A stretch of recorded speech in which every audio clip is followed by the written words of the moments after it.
कर्पूरगौरं करुणावतारं संसारसारं भुजगेन्द्रहारं सदा वसन्तं हृदयारविन्दे भवं भवानी सहितं नमामि।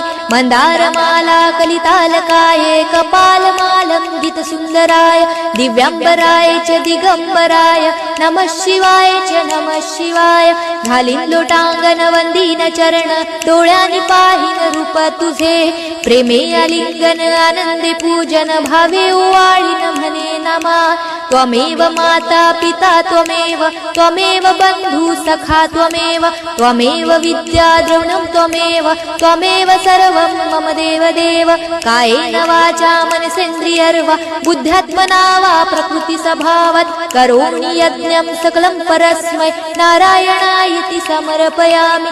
अच्युतं केशवं राम नारायणं कृष्णदामोदरं वासुदेवं हरे श्रीधरं माधवं गोपिकावल्लभं जानकीनायकं रामचन्द्रं भजे। हरे राम राम राम हरे हरे हरे कृष्ण कृष्ण कृष्ण हरे हरे हरे राम राम राम हरे हरे हरे कृष्ण कृष्ण कृष्ण हरे हरे।